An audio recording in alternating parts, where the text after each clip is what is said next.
Olá pessoal, boa tarde, bom dia, boa noite.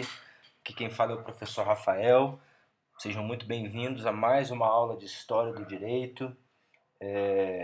Espero que estejam todos bem, espero que vocês estejam se cuidando, tá? E espero que quanto antes a gente possa voltar a se encontrar na Faculdade São Lucas, né? Pra gente ter aula junto, do jeito que a gente gosta, todo mundo junto na sala. Vocês não sabem a falta que isso faz para mim.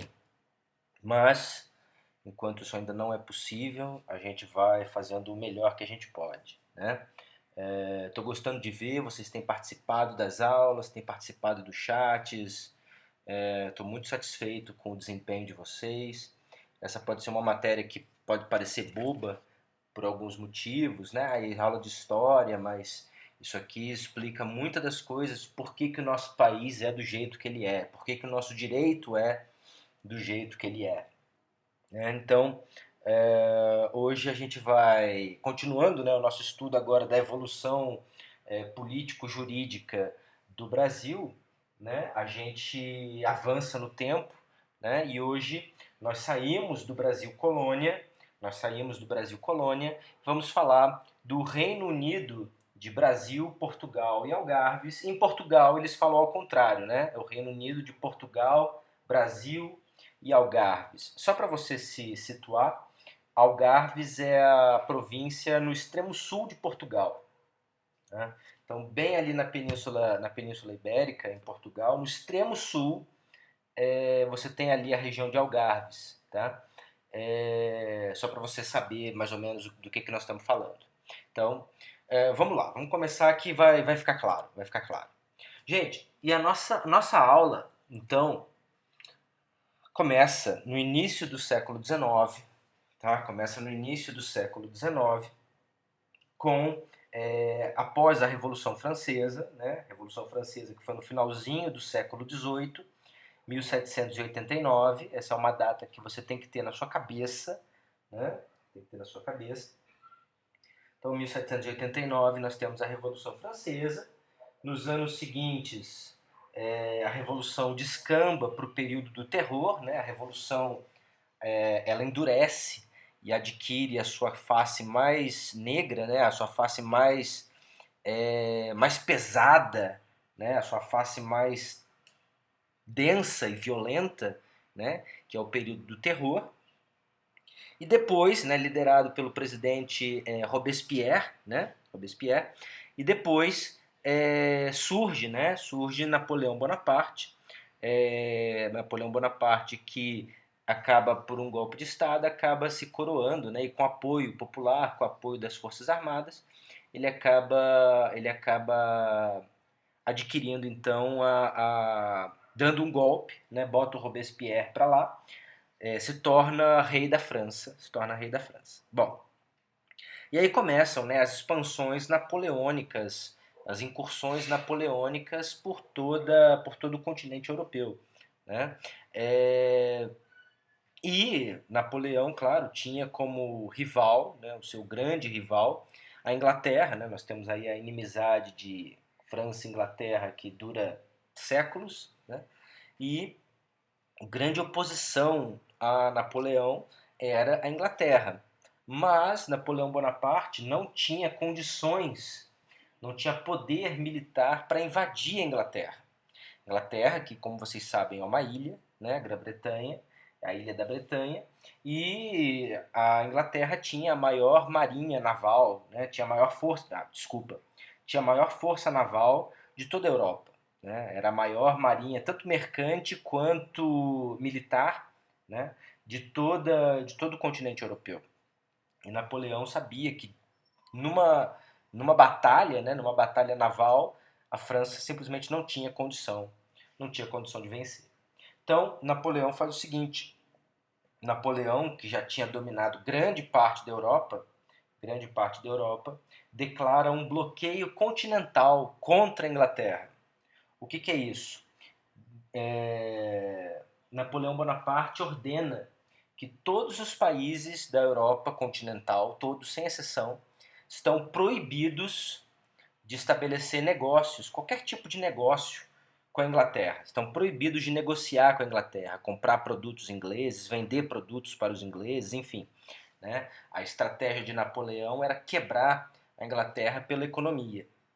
Então, ele proíbe qualquer país europeu de negociar com os ingleses, e qualquer país que fizesse isso, qualquer país que negociasse, seria invadido por tropas francesas. Pois bem, dois países rompem, né? Dois países rompem o bloqueio continental. Dois países rompem o bloqueio continental. A Rússia e Portugal, cada um, né, no seu extremo da Europa, né? A Portugal no extremo oeste e a Rússia no extremo leste, lá no final. Pois bem, as tropas francesas então vêm para o caminho mais fácil, que é Portugal primeiro. Né? Então, as tropas napoleônicas saem da França, passam pela Espanha, elas pedem ao rei espanhol passagem, o rei espanhol, suando em bicas, permite, né? Permite. As tropas napoleônicas entram na Espanha, já estavam ali na Espanha mesmo, depuseram o rei espanhol e Napoleão colocou o seu irmão, Napoleão Bonaparte coloca o seu irmão como rei da França, tá? Desculpa, Napoleão coloca o seu irmão como rei da Espanha, desculpa, depõe o rei e coloca o seu irmão ali no trono, já estava ali mesmo, e segue viagem para Portugal, com a intenção de tomar Portugal, né, de conquistar o país português, né, o Estado português. Nesse período, né, em Portugal, que não tinha a menor condição de fazer frente ao poderio francês, né, a França que tinha o maior exército, a maior força militar terrestre da Europa naquela época, né, o rei português, Dom João VI, né, que fica meio sem saber o que fazer, porque não dá para lutar, eles não vão vencer, né? Então, o que falta? Fugir. Então, eles elaboram um plano muito ousado que só dá certo por causa da participação dos ingleses.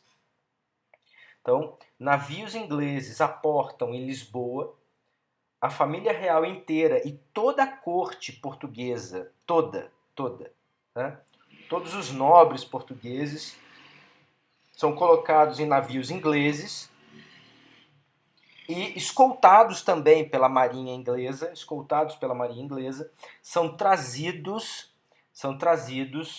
ao Brasil. Dom João VI chegou a considerar para onde ir, né? Para onde que nós vamos? Claro que o território, né, o país português tinha muitos territórios, tinha muitas colônias espalhadas pelo mundo. Mas ele pensou, peraí, vamos para África? Não, África não dá, não rola. Vamos para a Índia, é muito longe. Vamos para a China, pior ainda. Vamos para o Timor-Leste, nossa, aí tem que dar a volta ao mundo. Né? Qual é o local mais óbvio, né? O melhor local para a família real e toda a corte portuguesa buscarem asilo? No Brasil. Né? O Brasil está pertinho, está próximo de Portugal, pelo menos em comparação com as outras colônias. Né? O Brasil tem regiões com um clima mais aprazível aos europeus, aos portugueses. Tem ouro, né? Se por um lado Portugal, né, o rei ia ficar distante de Portugal, de outro lado ele ia ficar pertinho do ouro português, né, na região das Minas Gerais. Né? Então o Brasil é a escolha óbvia, né? A colônia brasileira é a escolha óbvia. Então, escoltados pela marinha inglesa, toda a corte portuguesa, né, o rei, a família real e toda a corte, são trazidos para o Brasil em navios ingleses. Napoleão conquista o Estado português é tomado pela França. Depois disso, Napoleão se arruma para tentar fazer a mesma coisa na Rússia. Na Rússia acaba não dando certo, né? Por várias razões. Mas isso é outra questão.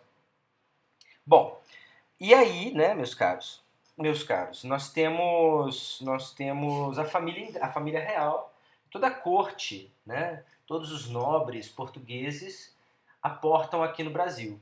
De início, eles cogitam se fixar na capital da colônia que era Salvador.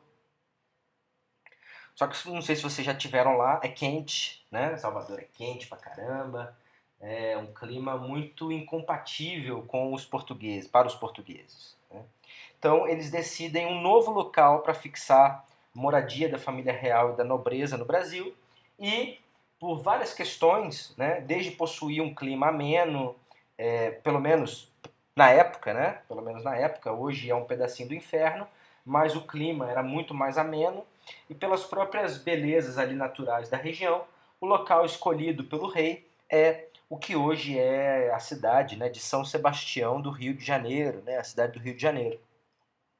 Então, a família real muda, né, e aí a colônia muda, né, a sua capital, deixa de ser Salvador para ser Rio de Janeiro, né, para se focar no Rio de Janeiro.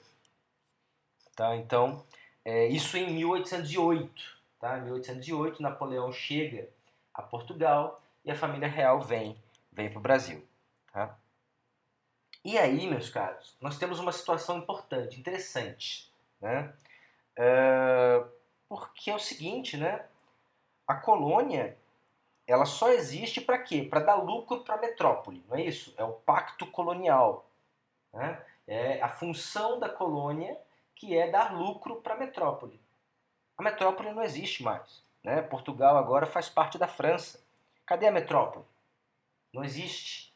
Então, o Brasil passou por um momento muito, muito estranho na sua vida colonial, né? Porque agora ele não existe mais a colônia, não existe mais a metrópole, né? Se Portugal deseja negociar mercadorias da colônia, do Brasil e de outras colônias, vai negociar diretamente pelo Brasil. Que a ideia era a seguinte, né? Por exemplo, se o Brasil produz pau-brasil, se o Brasil produz cana-de-açúcar, se o Brasil produz prata, ouro, enfim. O que acontece? Qual é o destino, né, como colônia, numa situação normal? Todos esses produtos são levados à metrópole, eram levados a Portugal, né, e Portugal vendia. Tá? Então esses produtos eram levados para a metrópole e a metrópole era responsável pela venda e pelo lucro decorrente da venda desses produtos. Como a metrópole não existe mais, a negociação dos produtos da colônia brasileira, né, e inclusive das outras colônias, passa a ser diretamente feito no Brasil. Então, quando chega no Brasil, né, quando Dom João VI chega no Brasil, ele faz algo muito inusitado. O rei decreta, né, a abertura dos portos brasileiros às nações amigas. No caso, mais notadamente, né, a Inglaterra, grande parceiro português histórico, né, parceiro português histórico realmente, né? Então, quer dizer, isso é uma coisa inusitada, né? Nenhuma outra colônia no mundo passou por isso. Nenhuma outra colônia passou a negociar diretamente os seus produtos com outros estados. Eles simplesmente mandavam seus produtos para a metrópole e a metrópole que vendia. O Brasil não, o Brasil isso foi diferente. Então a gente fala muitas vezes do Brasil e compara a história do Brasil com de outros países. Não tem como comparar, gente. Não tem como comparar. Só para a gente ter uma ideia, né? Tentar comparar a história do Brasil, por exemplo, com os dos Estados Unidos, é como se a gente fosse imaginar que o rei George III, King George, saísse do Palácio de Buckingham e fosse estabelecer residência em, sei lá, Connecticut, numa das 13 colônias lá. Não tem como comparação. O Brasil tem uma história única, uma história muito peculiar. Nenhuma outra colônia na América tem uma situação tão parecida, né, com a do Brasil. O único país que também tem uma história um pouco peculiar, diferente, mas em outro sentido, é o Canadá, né? O Canadá, então, também tem uma história bem diferente das outras colônias, mas também não se equipara, né, à história brasileira. A história brasileira ela é cheia de particularidades, coisa que você não viu no mundo todo tem no Brasil, né? Tem coisa que só o Brasil faz para você. Então, o rei Dom João VI, quando chega no Brasil, ele abre os portos brasileiros às nações amigas, mais notadamente a Inglaterra. Então, o Brasil, né, a família real no Brasil, passa diretamente a negociar no próprio Brasil né? A aquisição de produtos ingleses, venda de mercadorias, enfim, isso é algo inusitado, né? Isso é algo que não acontece, não aconteceu em nenhum outro lugar, né?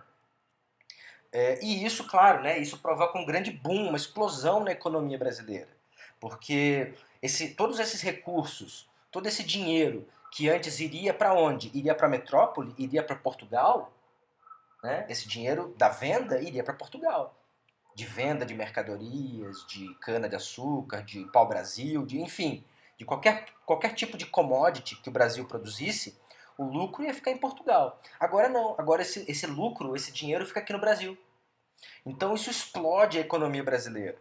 Tá? É claro que essa riqueza produzida não se distribui na sociedade, é claro. Ela fica concentrada, aliás, muito, muito concentrada. Mas isso explode, né? Faz explodir a economia, a dinâmica da sociedade brasileira. E de repente, nós temos uma situação estranha, porque de uma hora para outra, o Brasil, então, que era uma colônia, como várias outras, que Portugal tinha em todo o mundo, né, ao redor do mundo, o Brasil se tornou o centro do Império Português. O Brasil se tornou mais importante, ou tão importante, quanto a própria metrópole. Né?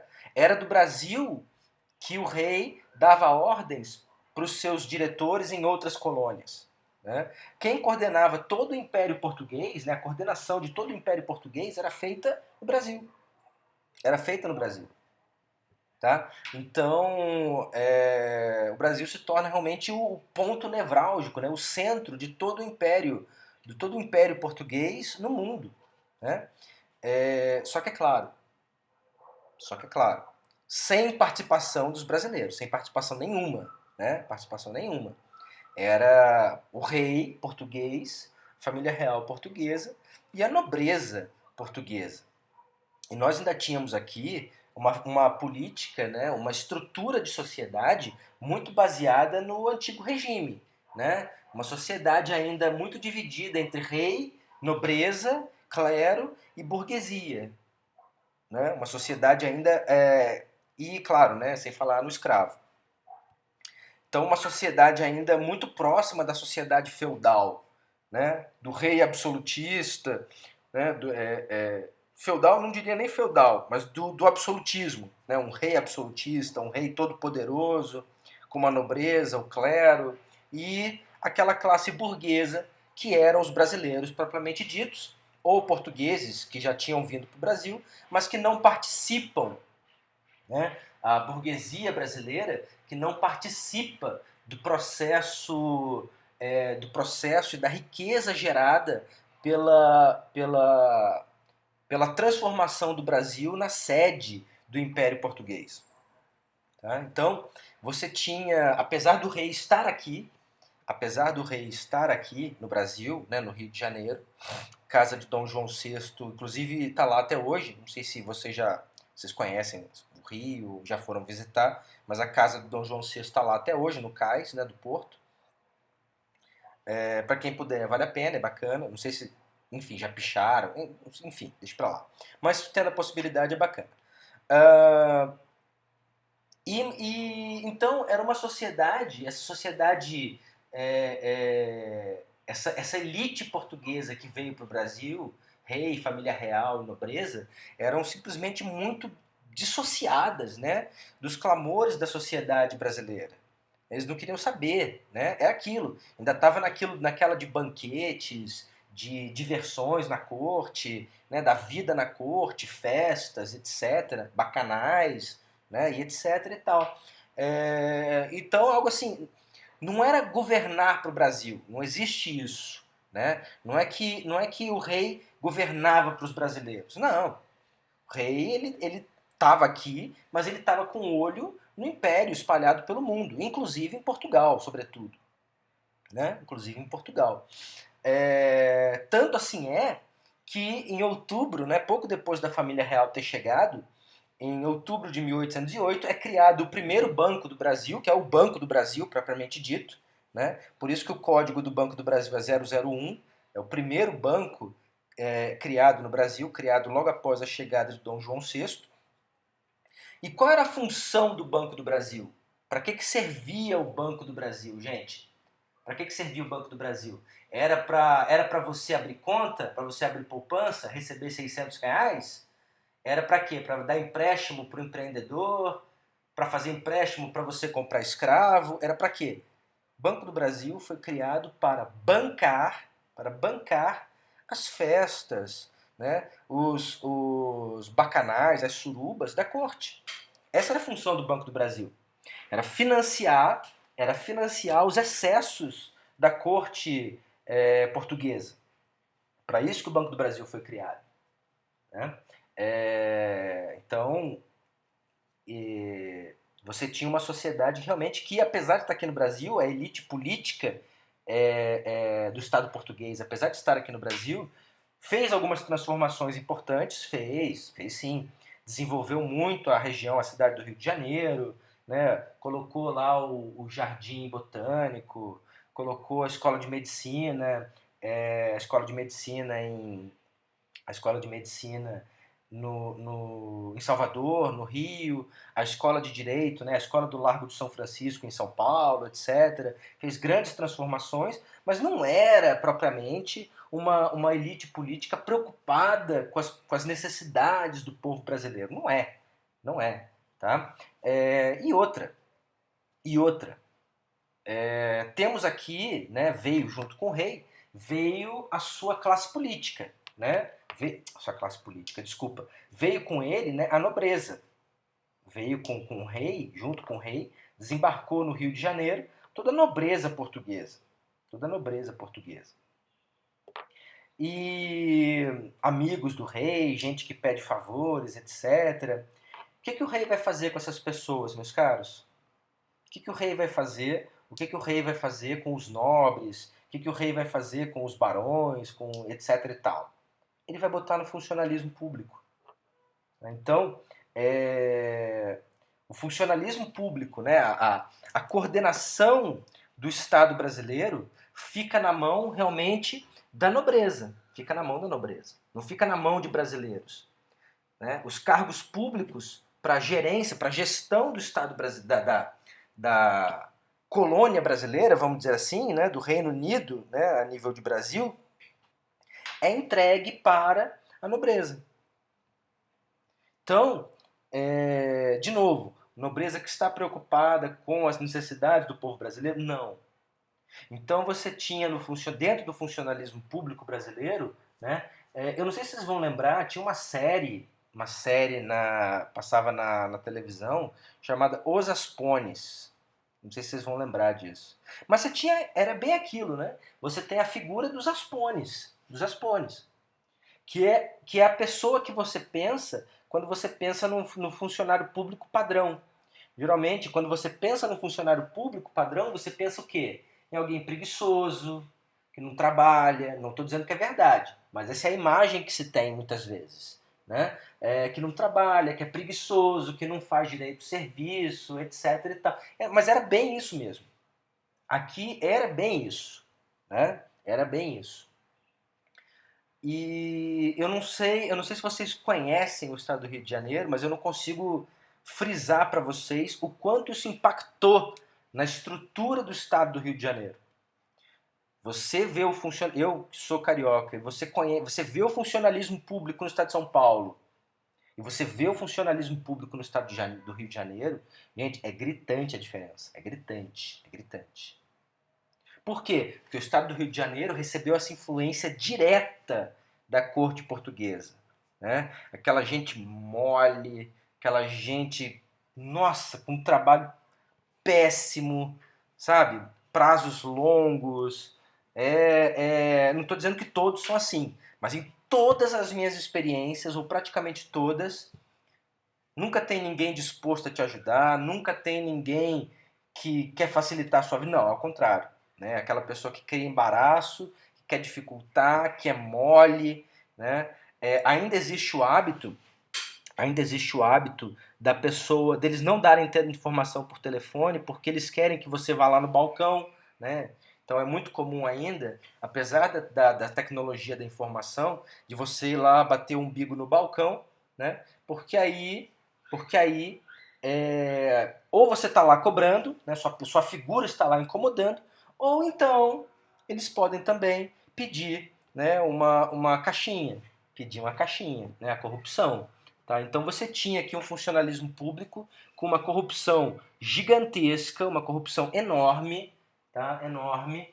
E isso explica, né? Isso explica o nosso funcionalismo público, nossas instituições públicas, né? Tudo que nós somos a nível de instituição começou aqui, começou aqui, né? E ainda, e ainda, você tinha, né, uma dependência muito grande, era marcada por uma dependência muito grande da indústria, né? Nós temos que pensar, lembrar que já houve, né, a revolução industrial na Inglaterra. Então, você tem uma dependência, o Brasil, sobretudo, né, uma dependência muito grande da indústria britânica, né? Nem prego se fazia aqui no Brasil. Até o prego, qualquer coisa, né, industrializada, vinha de fora, vinha de fora, né? Então, você tinha o Brasil, que era uma colônia eminentemente agrária, extrativista, né? Que extraía ouro, extraía pedras preciosas, cana-de-açúcar, que veio um pouco depois. Que mais? Pau-Brasil, né? Então você tem uma colônia de extrativismo que vende, né? Vende esses produtos no mercado para adquirir produtos industrializados. E isso apresenta, né, basicamente o que nós somos até hoje, né? Um país que é um país eminentemente agrário. Nós, o Brasil, é um país eminentemente agrário. O nosso superávit na economia, ele é, sua grande maior parte, representado pela agricultura, né, o setor agropecuário, extrativista, e a nossa indústria, ela vai a passos lentos, né? Passos lentos. Então nós somos até hoje um país eminentemente agrário, né? Isso explica muita coisa, né, do que nós somos, tá?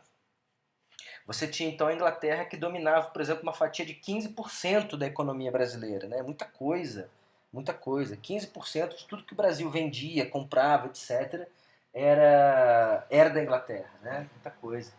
Então, olha só, gente. Nessa situação, nessa situação, vamos passar à parte jurídica, né? Vamos passar à parte jurídica. Em primeiro lugar, com a chegada da família real no Brasil, realmente são criadas algumas instituições no Rio de Janeiro, tá? Para já que a metrópole não estava disponível, né? A metrópole era colonizada, foi tomada, desculpa, pela França, né? Então foram trazidas algumas instituições jurídicas foram trazidas de Portugal para o Brasil, justamente para manter as instituições jurídicas, né? Não só no Brasil, como também nas outras colônias. Tá? Então, em primeiro lugar, a questão da justiça militar, então foi criada, né, 1808, 1809, desculpa, a justiça militar, tá, cujo papel era julgar militares a serviço do Império Português, né?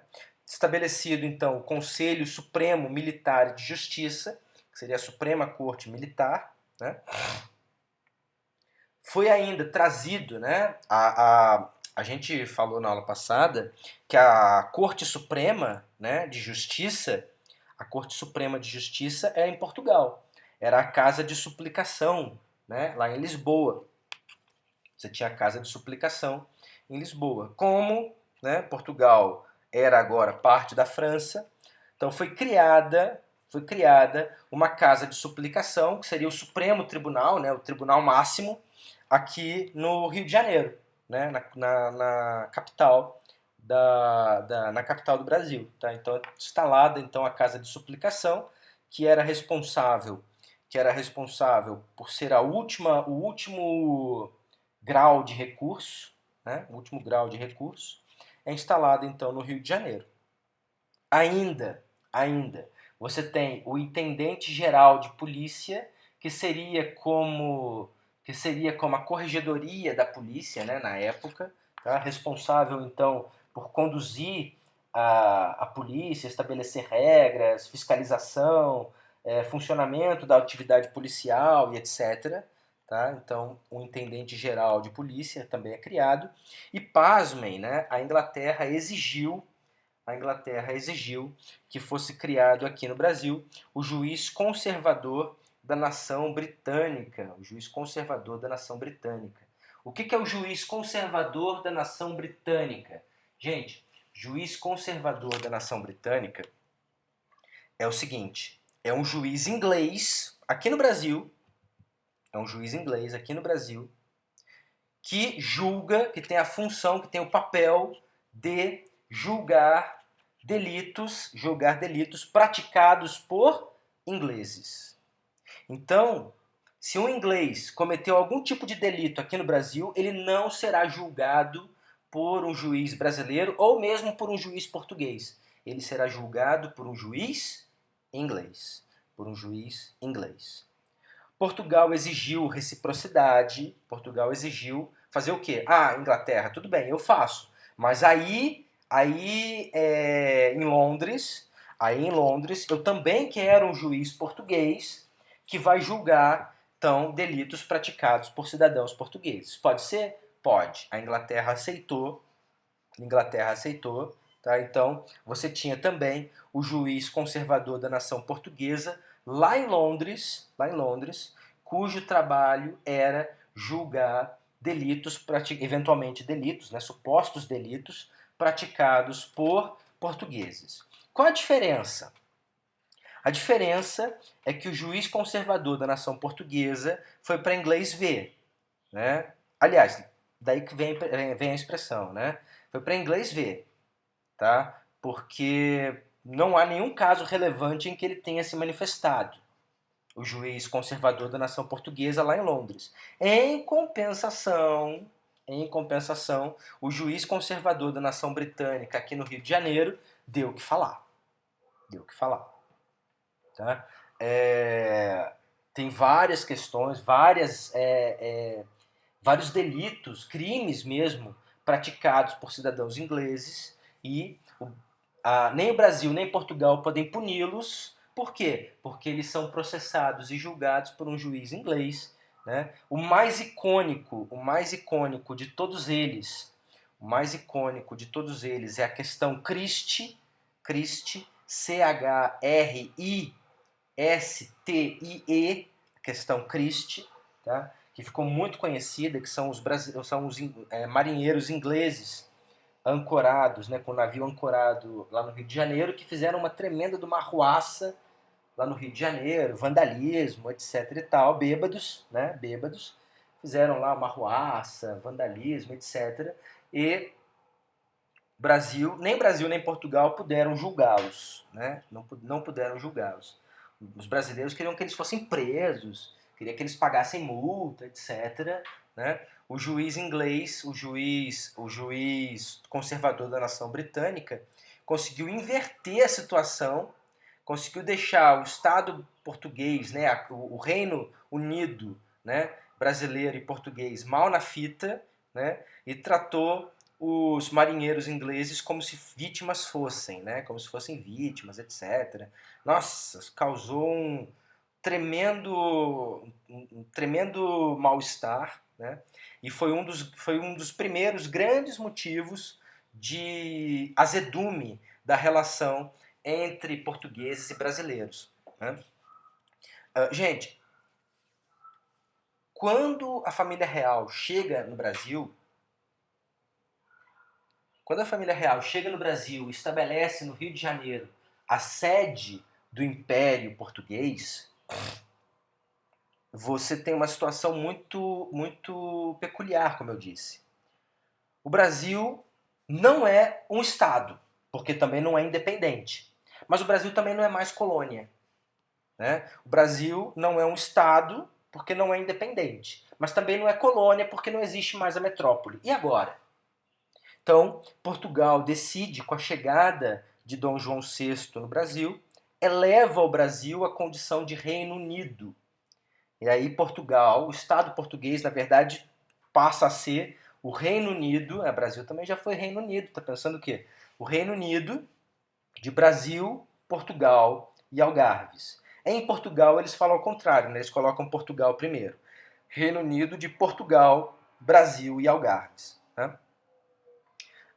Demorou um pouquinho, né? O Brasil já era conhecido, já não era mais conhecido como colônia por vários países. Né?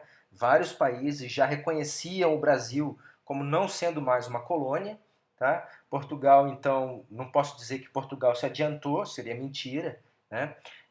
E Portugal eleva, então, o Brasil, né? O Brasil que deixa de ser colônia para se transformar em Reino Unido. Né? Ou seja, para, juntamente com Portugal e Algarves, se tornar a sede, o centro do Império Português.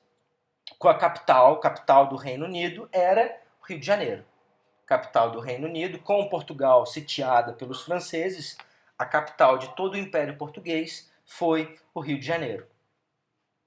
Diante de toda aquela questão que eu apresentei para vocês, né, a vinda dos aspones, né, da nobreza portuguesa, nobreza essa que se infiltra nos altos cargos brasileiros, né, nos altos cargos da serventia pública, né, brasileira, e do descaso mesmo, né, daquela elite política para com os brasileiros, a relação entre portugueses e brasileiros começa a azedar. Tá? Então, começam a surgir tensões, né? Fortes tensões entre portugueses e brasileiros. Né? Começa a realmente dar choque, começam a se tornar incompatíveis. Né? E é nesse momento que realmente ganham força, né, os primeiros movimentos, as primeiras rebeliões pela independência. É somente aqui, quando o Brasil já era um Reino Unido, o Brasil já não era mais colônia, é que realmente começam a pulular, né, algumas falas, né, começa a se movimentar, a elite brasileira, né, começa a se movimentar, os grandes proprietários de terra, os grandes latifundiários, escravocratas, etc., começam a se movimentar pela independência do Brasil. Né, é aí que começa a se aventar essa possibilidade. De outro lado, né, em Portugal, a situação também não era lá muito boa. Tá? Por quê? Portugal, né, vamos chamar de resistência portuguesa. Né? A resistência portuguesa resistiu aos franceses, apesar de serem muito menor número, né? Resistiram como foi possível, né? Os cidadãos portugueses lutaram como foi possível, e Napoleão cai. Né? Napoleão cai. Na Rússia, Napoleão tomba, né? General Inverno se manifesta ali com as tropas napoleônicas, então Napoleão tomba, ele é exilado, ele volta, enfim, tem um monte de governo dos 100 dias, não vou repetir tudo isso, acho que não é necessário, mas ele volta, né? Ele tenta sua última cartada, até que finalmente, derrubado de vez, né? Napoleão é derrubado de vez na Batalha de Waterloo. Dessa vez, né, a segunda vez que ele é derrotado mesmo, né? E aí, felizmente, Portugal volta a surgir como Estado. Portugal ressurge, né, independente da França. E os portugueses exigem o quê? A volta do rei. Os portugueses começam a exigir a volta de Dom João VI. Tá? Dom João VI que, apesar do que se diz costumeiramente, né, não tinha de imbecil, não tinha absolutamente nada. Né? Talvez um dos maiores estrategistas políticos dos últimos séculos aí, tanto no que diz respeito ao Brasil, como no que diz respeito a Portugal. Muito sagaz, muito perspicaz, né? E ele foi ridicularizado por quê? Isso é comum, tá? Isso é comum. Quando o Brasil se torna independente, é necessário a gente estabelecer a nossa própria identidade cultural. Né? Então a gente pega grandes nomes daquelas pessoas que nos oprimiram e nós ridicularizamos. Né? Isso é um movimento até para até para criar uma identidade do que é ser brasileiro, né? Por isso que surgiu aqui no Brasil tanta piada de português. A piada de português, ela foi criada para isso, né? Para separar o brasileiro do português culturalmente, né? Separar o brasileiro do português culturalmente. Bom, então Dom João VI exige-se novamente, né, a presença de Dom João VI em Portugal. Já se fala em Portugal, inclusive, em dar o golpe, etc., né, se o rei não voltasse, enfim. E aí Dom João VI, como eu disse, extremamente sagaz, percebe que se ele não voltar para Portugal, ele perde a coroa, e percebe que se ele sair, se a família real voltar para Portugal, ele perde o Brasil. Então o que ele faz? Na sua frase icônica, né? Na sua frase icônica, o Brasil será independente de um jeito ou de outro. Se for independente, que seja por tuas mãos, ó Pedrinho, Pedrinho 1, né? Pedrinho 1, dá um beijo na testa do filho e larga o moleque aqui pequenininho, né? Larga o moleque e volta para Portugal. E volta para Portugal. Tá? Então, Dom João VI deixa aqui Dom Pedro, né? Não posso falar em Dom Pedro I porque não tinha o segundo ainda. Deixa aqui Dom Pedro ou Pedrinho I, como eu gosto de chamar, né? Como eu gosto de chamar. Então, Pedrinho I fica aqui no Brasil, né? E Dom João VI retorna para assumir o trono português. E aí acontece uma situação interessante. Acontece algo interessante pelo seguinte. Portugal, agora que o rei voltou, o povo e a elite portuguesa desejam o quê? Desejam que tudo volte a ser como era antes, né? Que Portugal volte a ser a sede do Império Português, né? A sede em Lisboa, e que tudo volte a ser como antes, inclusive que o Brasil volte a ser uma colônia. Inclusive que o Brasil volte a ser colônia. O Brasil deixa sua posição de Reino Unido e volte a ser colônia. Imagina, vai fechar os portos portugueses, os portos brasileiros às nações amigas, né? O Brasil não vai mais poder negociar diretamente com outros países, só vai poder negociar com Portugal, tomar prejuízo em tudo que faz para dar lucro para a metrópole. Tudo aquilo volta. Vocês acham que a elite brasileira gostou? Não, eles odiaram, né? A elite brasileira não gostou, ela odiou, ela detestou, mais do que tudo, né? Mais do que tudo, e ela não ia aceitar, tá? Não ia aceitar. Até que não tinha saída, não tinha saída. O povo português exigia o retorno do Brasil à condição de colônia e a elite brasileira exigia o Brasil mantivesse o seu status. Então não tinha jeito, né? Não tinha jeito.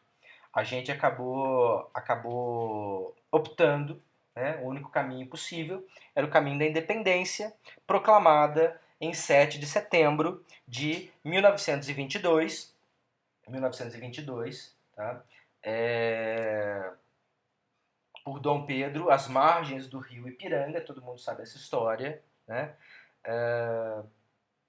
Foi um acordo, né? Na verdade foi um acordo entre as elites brasileira e portuguesa, né? Foi na paz. Portugal transferiu todo o seu débito, sobretudo o débito com a Inglaterra, para o Brasil. O Brasil nasceu já com uma dívida externa monstruosa, né? Porque Portugal passou toda a dívida para o Brasil. O Brasil aceitou, né? E tornou-se independente. Tá?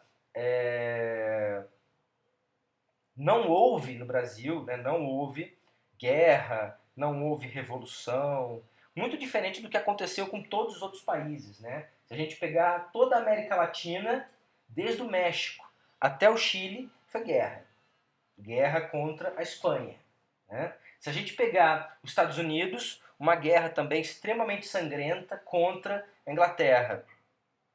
Talvez o Canadá junto com o Brasil são os únicos aí que tem uma história realmente diferente, né? Mas cada um a seu modo, né? Não dá para comparar Canadá com o Brasil de jeito nenhum. Mas também teve uma história bem diferente. E o Brasil não. O Brasil foi na paz, né? O Brasil apesar dos ânimos estarem exaltados tanto de um lado quanto do outro, a independência do Brasil foi sem guerra, né? Sem nada.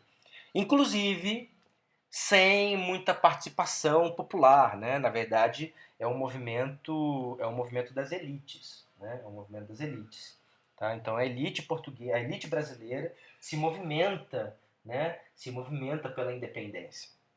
E você tem a independência do Brasil e Pedrinho I, né? Fica no Brasil, Dom Pedro I fica no Brasil, tá? Pedrinho I fica no Brasil. E aí nós temos que o Brasil, ao contrário de todos os países da América Latina e dos Estados Unidos, né? Todos os países da América Latina e Estados Unidos fazem o quê? Lutam, né? É guerra, é sangue contra a metrópole, contra a Espanha, contra a Holanda, contra a França, contra os Estados Unidos, né? Contra a Inglaterra, desculpa, né? Estados Unidos contra a Inglaterra, né? As 13 colônias contra a Inglaterra, México ao Chile, guerra com a Espanha, as Antilhas lá com a Holanda, Haiti com a França, enfim. Né? Rebeliões em todos os países da América, com exceção também do Canadá. O Canadá é uma outra história. E todos eles fazem o quê? Todos eles viram repúblicas. Todos os países viram repúblicas. Né? México, Peru, enfim, todos eles viram repúblicas. Menos um, é o Brasil. Né? Brasil se torna independente e não vira uma república. Brasil se torna independente e forma um império. Dom Pedro I, ao declarar a independência do Brasil, conclama-se o imperador brasileiro. Então nós temos Dom Pedro I, Pedrinho I, como imperador do Brasil. O Brasil como um império, ao contrário de todos os países do continente americano, claro, com exceção do Canadá. Parabéns. Tem coisas que só o Brasil faz para você. Tá? Então, eu não vou encerrar a aula, porque eu acho que a gente fez isso muito rápido. Eu não vou encerrar. E nós vamos para a nossa aula 13, que é o Brasil Império. Vamos juntos? Eu acho que vale a pena. Vale a pena. Tá? Então eu vou fechar aqui. Vamos salvar. E vamos para a aula 13. Depois eu tenho só que trocar o número. Eu vou trocar agora. Já estou aqui com a mão na massa mesmo. Aula 13, que é o Império Brasileiro. Tá? O Império Brasileiro. Então, 1822, 7 de setembro de 1822, Brasil que proclama a sua independência, né, através de Dom Pedro I, às margens do Ipiranga, né, quando ouviram as margens plácidas, né, o brado heróico retumbante, né, enfim. E nós temos, a partir de então, o Brasil como um império chefiado por Dom Pedro I, Pedrinho I, né, o imperador do Brasil. Bom, então tivemos a independência, muito bem. Nós tínhamos, né?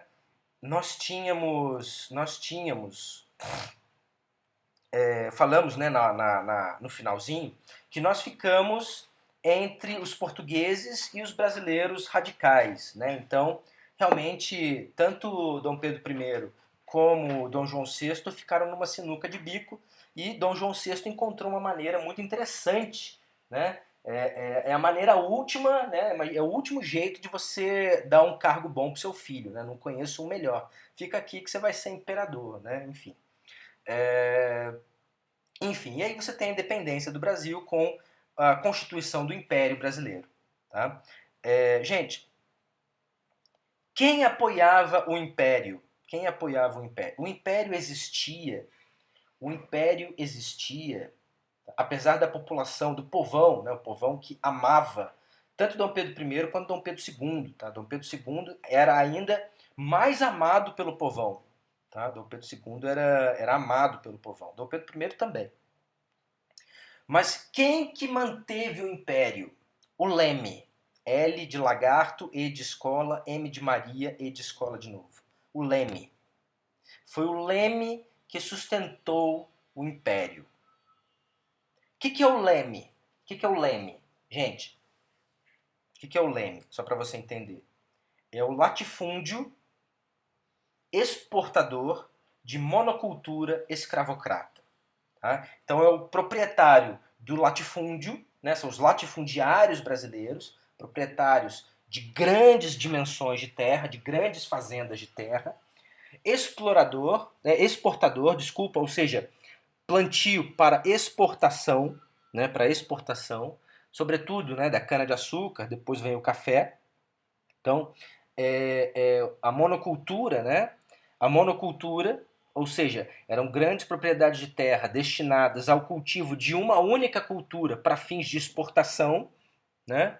Aqui no Brasil foi muito comum a cana-de-açúcar, deu muito dinheiro, porque na Europa extraía-se o açúcar da beterraba, e a beterraba não é tão doce, né? Não dá tanto açúcar quanto a cana.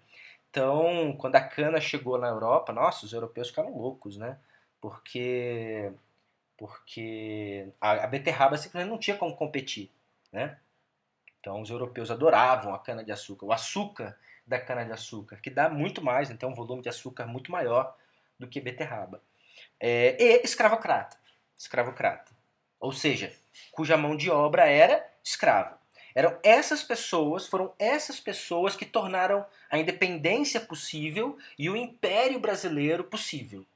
Tá? Então, tanto que, né, o Leme, eu costumo dizer que o Leme, né, o latifúndio exportador de monocultura escravocrata, é o pilar do Império, ou melhor, são os pilares do Império. Tanto que, quando um desses pilares cai, que é a escravidão, né, quando um desses pilares cai, o Império cai em questão de meses depois. Né? Então, o império só se manteve por causa do Leme, né? O latifúndio, exportador de monocultura, escravocrata. Tá? Então, praticamente nenhum movimento político no Brasil, ele é tocado pelo povo. Você não tem isso, né? Os grandes movimentos políticos, eles são comandados por uma elite agrária brasileira, né? Por uma elite agrária brasileira. Tá? E aí, declarando a independência, o Brasil se torna um Estado, independente de Portugal. Né? O Brasil é reconhecido assim, a grande maioria dos países reconhece o Brasil como um Estado independente. O primeiro país do mundo a reconhecer o Brasil foi os Estados Unidos. Tá? Os Estados Unidos que foi o primeiro país do mundo a reconhecer o Brasil como um Estado independente, né? Mas a grande maioria reconheceu logo depois, sem maiores problemas. Tá? E aí, nós temos em 1822, no mesmo ano, Dom Pedro I, que agora tem um Estado nas mãos. Né? Como é que eu controlo o poder do Estado? Através de uma Constituição. Então, em 1787, né, 1787, você tem os Estados Unidos, criam, né, esse instituto chamado Constituição, e a partir daí todos os países passam a adotá-lo. Né, copiá-lo mundo afora, claro, adaptando, né, a Constituição à sua cultura, ao seu direito, né, às suas instituições jurídicas, etc. Mas a Constituição é reconhecida, né, como um meio de dominar o poder do Estado, de controlar o poder do Estado. Né? Dentro da ideia de um Estado de direito, né, claro, em que o próprio poder do Estado é prisioneiro das leis, é súdito das leis, é súdito do direito. Tá? Então, o grande instrumento de fazer isso é a Constituição. A Constituição é o que tem o poder de, ou pelo menos deve ter, ou deveria ter, o poder de amarrar o poder do Estado ao direito e prendê-lo ao direito. Tá? Então, em 1822, Pedrinho I convoca, então, uma Assembleia Constituinte. Né? Então, são eleitas pessoas que vão elaborar o projeto da primeira Constituição brasileira. Vai vingar? Não. Mas a história é muito engraçada, então eu vou passar por ela. Tá? Então, que mais? Nós temos ainda, né, Dom Pedro I, que cria cargos de ajudante do intendente-geral da polícia da capital. Vocês viram que Dom João VI, né, na época do Reino Unido, criou a intendência geral, né, o intendente-geral da polícia. Né? E aí, No Rio de Janeiro que começava a se tornar uma grande cidade, né, como sede, como capital do Brasil, agora sim, né, finalmente Brasil, ou melhor, Império Brasileiro, né, Império Brasileiro, começa a se tornar uma grande cidade, a maior cidade do Brasil, né, a mais importante nessa época, pelo menos, né. Então você tem a criação de dos cargos de ajudantes do intendente geral da polícia na capital. E ainda para se manter no poder, né, Pedrinho I estabelece, né, Dom Pedro I estabelece que esses ajudantes do intendente geral e o próprio intendente têm poderes para, em nome do imperador, violar, né, o sigilo de correspondência e, inclusive, estabelecer censura. Tá? Então você tem aí um imperador sendo imperador, né? Imperador sendo imperador mesmo, tá? Estabelece aí violações a direitos e garantias fundamentais, né? Que, bom, nem posso dizer que são violações porque essas garantias não existiam ainda, né? Mas ele estabelece essas violações de correspondência e de censura como uma forma de sufocar os republicanos, né? Você tinha uma parte da população brasileira, intelectuais, advogados, etc., que defendiam que o Brasil tinha que se tornar uma república, né? Tinham que eleger um presidente, queriam democracia, etc. Então, para sufocar isso, né, para sufocar esse movimento republicano, Dom Pedro I estabelece justamente, né, violação de correspondência, lembrando que nessa época tinha só carta mesmo, né, e própria censura em jornais, em revistas, meios de comunicação e etc. Tá? Tudo isso para quê? Repito, para sufocar, né, para abafar movimentos republicanos que já existiam, Tá? Vai demorar praticamente 80 anos, né? Vai demorar praticamente 80 não, 60 anos, 70 anos, desculpa. 70 anos para que eles conseguirem dar fruto, né? Vai demorar 70 anos para eles conseguirem dar fruto, mas os movimentos republicanos já existiam. Tá? Então, bom, bacana. Então, Dom Pedro I mandou fazer, né, mandou estabelecer a primeira Assembleia Constituinte, né, do Brasil para elaborar o projeto da primeira Constituição brasileira. Vamos ver como é que foi esse projeto? Nunca chegou a ser, tá? É um projeto que nunca chegou a ser. É um projeto natimorto por questões óbvias, vocês vão ver já. Mas é um projeto muito interessante. Tá? É um projeto muito interessante e explica o que acontece depois. Gente, você tinha, né, a Constituinte, a Assembleia Constituinte, que era controlada, o imperador queria que fosse controlada por ele. Tá? O imperador queria controlar a Assembleia Constituinte. A Constituição estabelecia que o Brasil era um país soberano, claro, né, e era pautada pelo liberalismo econômico, que era um mecanismo, diria que para vocês, que era a instituição político-social vigente à época, né, mais característica da época, né, que era o liberalismo econômico. Estabelecia o voto censitário. O que é o voto censitário? É o contrário do sufrágio universal. O sufrágio universal, que é o que nós temos hoje, significa que todos, desde que tenham uma idade X, né, votam. Todo cidadão está apto a votar. Né? O voto censitário estabelece o quê? Você só pode votar se você tiver uma determinada renda. Você precisa ser rico, você precisa provar que você é rico para você poder votar. Tá? Gente, olha só, vamos entender. Qual era a riqueza do Brasil na época? O que o Constituinte elegeu como riqueza? Terra. Para você ser rico, você tinha que ter terra. Tá? A Constituição, então, estabelecia votação em 2 turnos, para os deputados, tá? Claro que ninguém votava no imperador, né? A votação era restrita aos deputados. e senadores. Os senadores eram vitalícios. O senador era eleito e era vitalício. Mas os deputados trocavam. As votações eram em 2 turnos, então tinha primeiro e segundo turno. Olha só, para você votar em primeiro turno, você tinha que comprovar que você possuía 150 hectares de terra. 150 hectares de terra. E para votar em segundo turno, você tinha que comprovar que você tinha 250 hectares de terra. É terra pra caramba. Só que a Constituição não falava em hectares de terra. A Constituição não falava em hectares de terra. A Constituição falava como? Para você votar, você precisa comprovar, para você votar em primeiro turno, você precisa comprovar que você tem tantas... como é que ela fala?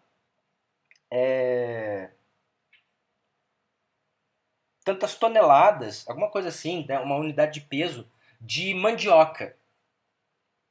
Então a Constituição, na verdade, ela bota, em vez de se concentrar na questão da terra, né, na verdade 150 hectares, 250 hectares, eu estou traduzindo para termos de hoje. Né? Nossa Constituição de 1822, ela dizia, não, para você votar, você tem que ter tantos aras de mandioca, e para você votar em segundo turno, você tem que ter tantos aras de mandioca. Tanto que, como é que ficou conhecida essa Constituição? Essa Constituição ficou conhecida na época como Constituição da Mandioca. Tá? Então, quando eu falo na Constituição da Mandioca ou na Constituinte da Mandioca, eu estou falando desse anteprojeto que o imperador depois olhou, rasgou e jogou na lata do lixo. Mas vocês vejam que desde 1822 nós já estávamos saudando a mandioca. Né? Então, você tem aí, né, na verdade, quando ele fala em mandioca, ele está se referindo à terra onde você planta a mandioca, né, claro. Tá? Mas o importante era a terra, que a linguagem sobressaiu aí, né? Uma questão de linguagem. Enfim, desde 1822, saudando a mandioca. Gente, elegia-se apenas, como eu disse, né, elegia-se apenas deputados e senadores. Os deputados revezavam-se a cada, se não me engano, 5 anos, tá? E os senadores, após eleitos, eles eram vitalícios, ou seja, ele seria senador até morrer. Ou seja, você só ia eleger outro senador quando algum senador morresse abrindo uma vaga. Aí abrisse uma vaga. Aí você ia votar no senador, tá? Gente, a Constituinte de 1822, estabelecia o Brasil como um Estado unitário. Olha, vocês já aprenderam isso lá com a professora Terciana. Lembram? Formas de Estado, vocês aprenderam formas de Estado. Estado unitário, Estado federal, confederação, blá blá blá. Vocês aprenderam. Tá? Então, a Constituinte de 22 estabelecia o Brasil como um Estado unitário. O que significa dizer que o Estado é unitário, que o Brasil é um Estado unitário? Significa dizer que o Brasil não possui divisões políticas. O Brasil não possui divisões políticas. Politicamente falando, o Brasil é uma única instituição com um único controle político nas mãos do imperador. Nas mãos do imperador. Não existe essa questão de município, de estado, Distrito Federal. Não existe essa separação política. Tá? Não existe essa separação política. Essas separações de estados podem até ser geográficas. Existiam separações geográficas. Né? O estado do Rio de Janeiro, o estado da Guanabara, onde ficava a capital, o estado de São Paulo. Poderia existir? Sim. Só que eram divisões meramente geográficas. Do ponto de vista político, o Estado brasileiro era um todo só, governado única e exclusivamente pelo imperador. Por isso o Estado unitário. Tá? Ao contrário do que nós somos hoje. Né? Hoje nós somos uma federação. Então, o Estado brasileiro é dividido politicamente. Né? O Estado brasileiro é dividido politicamente em 4 pessoas. Né? 4 pessoas.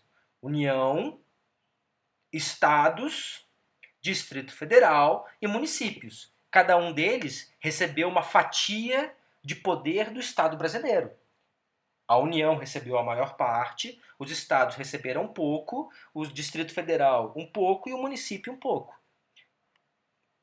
Cada ente político, né, cada ente político dentro da federação recebeu parte do poder do Estado brasileiro. Isso é uma federação, é o que nós somos hoje. Mas o Brasil, na época, era um Estado unitário. Significa que todo o poder político do Estado brasileiro se concentrava em uma única pessoa, que era o imperador. Não existiam outras pessoas políticas. Tá? Tudo bem? Beleza? Gente, aqui o imperador começou a se aborrecer. Por quê? Porque o projeto de Constituição estabelecia a indissolubilidade da Câmara, que era o Congresso Nacional, tá? Era como eles chamavam o Congresso Nacional. Então, ou seja, se o imperador, mesmo que o imperador queira, o projeto dizia o seguinte, né? Mesmo que o imperador queira, ele não poderá dissolver o Congresso Nacional. Aí o imperador torceu o nariz.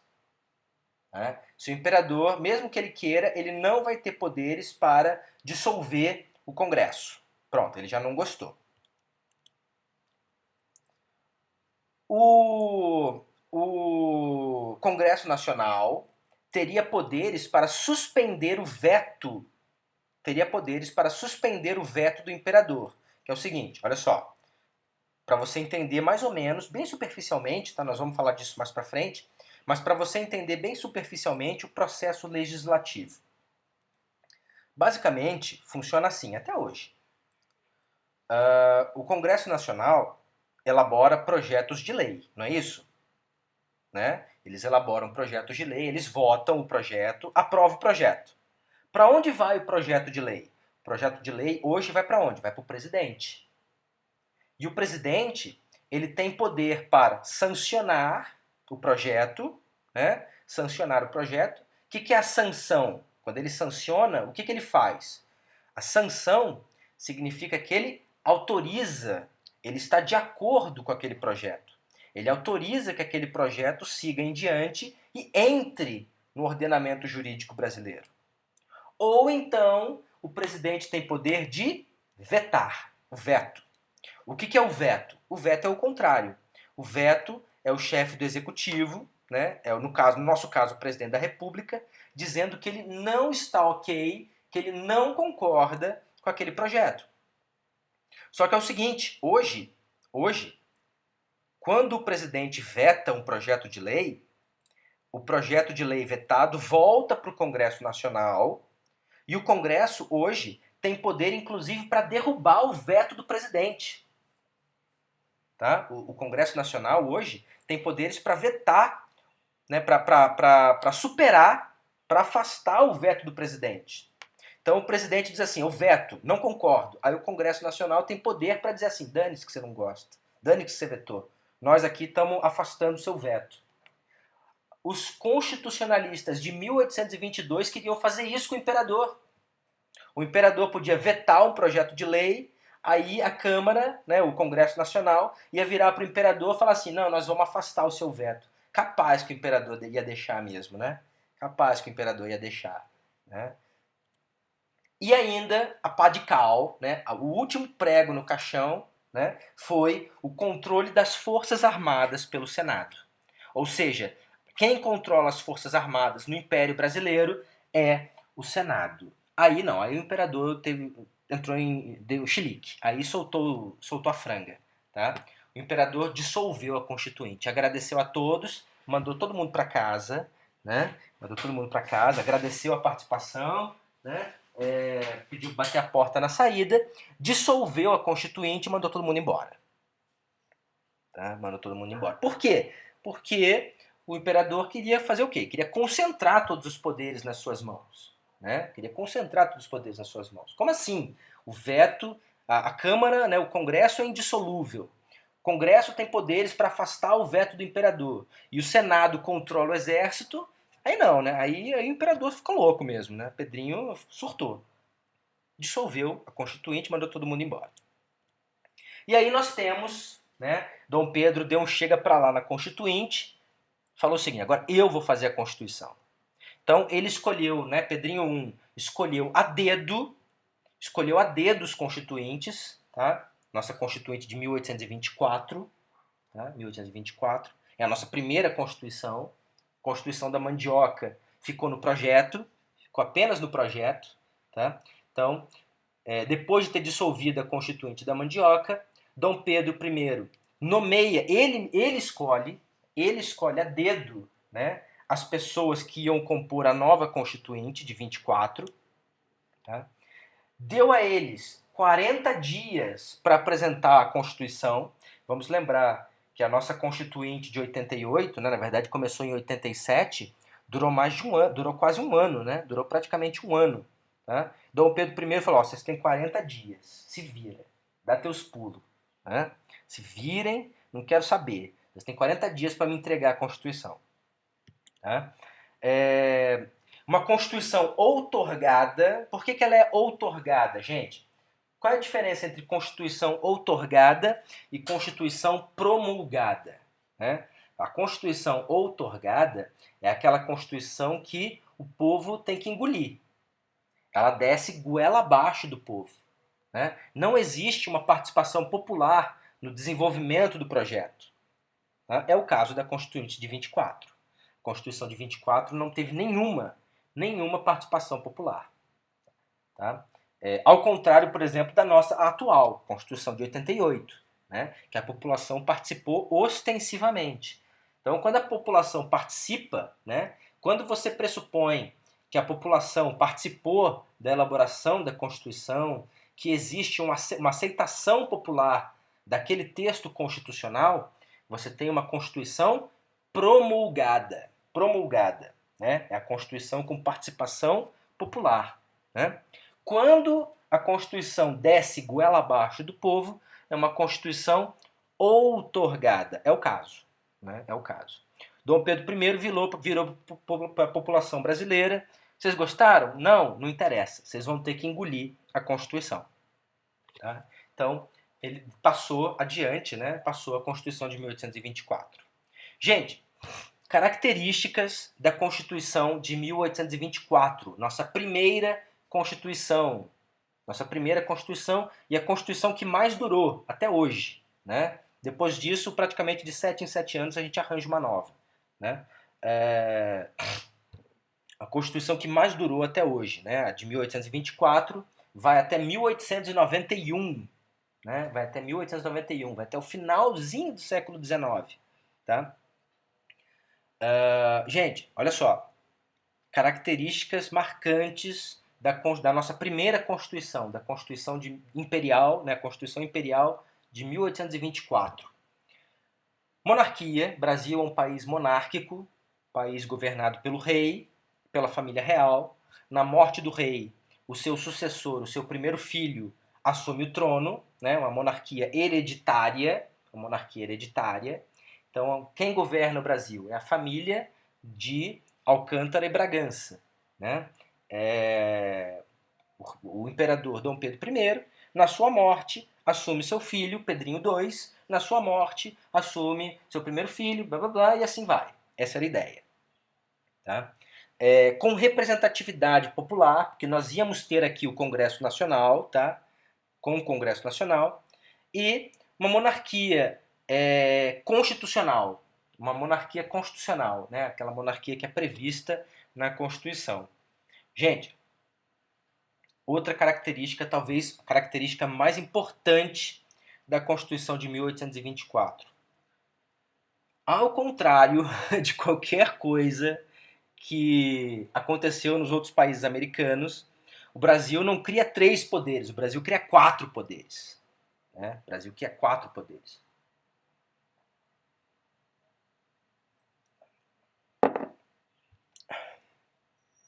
A Constituição de 1824 estabelece o quê? O poder legislativo, o poder executivo, o poder judiciário e o poder moderador. O poder moderador, que era exercido pelo imperador. E, na verdade, a grande chave, né, o grande ponto de organização política do Brasil era, do Brasil com Z, porque Brasil era escrito com Z, né, o S só chega muito depois, tá? Então toda a organização política do Império Brasileiro vinha, vinha do poder moderador. Por quê? Porque o poder moderador tinha a função de coordenar e de revisar todos os poderes. Então, o poder moderador estava acima do legislativo, acima do executivo, ou melhor, ele próprio era o executivo, né, e estava acima do judiciário. Significa dizer que, se o imperador não gostou daquela lei do Congresso, ele tem poder para dissolver o Congresso? Sim. Significa que se o imperador não gosta de um juiz, ele tem poder para aposentar o juiz, ou mover o juiz da cidade de São Paulo, botar ele lá no Cafundó do Judas? Sim. Sim. Sim. Toda a política do sistema constitucional do Império Brasileiro tem o seu ponto pivotal, né? O seu ponto nevrálgico no poder moderador, que era, claro, que era exercido pelo imperador, que era exercido pelo imperador, tá? Claro, Pedrinho I, chefe do executivo, imperador do Brasil e exercia o poder moderador, tá?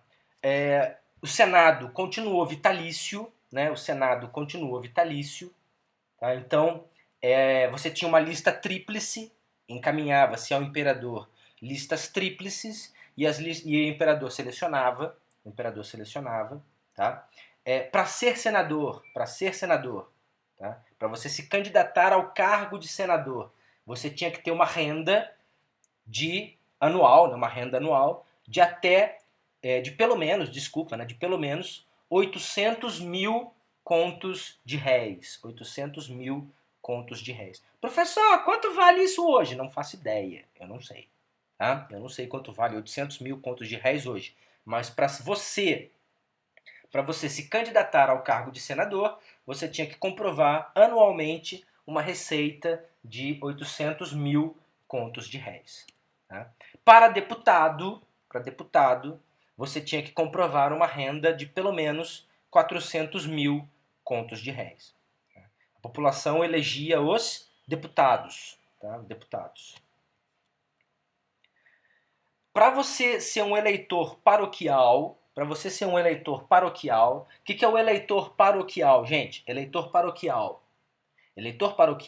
é aquele que pode votar só em primeiro turno. Eleitor paroquial são aqueles que votam em primeiro turno. Para você ser um eleitor paroquial, você tem que comprovar uma renda anual de pelo menos 100 mil contos de réis. E para você ser um eleitor provincial, o eleitor provincial vota tanto no primeiro quanto no segundo turno. Né? O paroquial vota só no primeiro. O eleitor provincial vota no primeiro e vota no segundo turno. Para você ser um eleitor provincial, você tinha que comprovar uma renda anual de pelo menos 200 mil contos de réis. Então você ainda tem aqui o voto censitário, né? Censitário. Você vota de acordo com a sua renda. Claro, pode votar só homem, né? Só homem. Mulher não vota, né? Mulher não vota. Só homens. E só podem se candidatar, claro, homens. Óbvio, tá? Não preciso nem dizer isso. O imperador tem poderes para dissolver o parlamento, se necessário, para dissolver o Congresso. Tá? Então, se ele quiser, ele pode, por qualquer motivo, né, dissolver o Congresso. Aí sim você tem o imperador sendo imperador mesmo. Né? O imperador é que nomeia os juízes, então não existe concurso público para a magistratura, não existe concurso público. Tá? Então, pessoas amigas do imperador, nobreza, etc., né, a nobreza brasileira, são pessoas que são nomeadas pelo imperador para serem juízes. E é claro, da mesma forma que o imperador nomeia, o imperador também pode afastar. Gente, a Constituição ainda estabelecia o princípio da irresponsabilidade. Um princípio britânico, né, vem do The King can do no wrong, né, ou seja, o rei não erra. né? O rei não erra. Gente, o imperador não era responsabilizado pelos seus atos. O imperador agiu, causou dano a alguém, dane-se, dane-se, tá? Ele não poderia ser investigado, ele não poderia sofrer nenhum tipo de represália pelos seus atos, ele não poderia ser civilmente ou criminalmente responsabilizado. A própria Constituição Imperial, ela diz, se eu não me engano, no artigo 99, né, que a figura do imperador é inviolável e sagrada, não podendo ele sofrer nenhum tipo de responsabilidade, né? Ele não está sujeito a nenhum tipo de responsabilidade. Vamos dar uma olhada? Deixa eu ver se é isso mesmo. Vamos vir aqui, ó. Constituição de 1824. Eu acho que é o artigo 99, tá? Ou 98. Vamos, filho?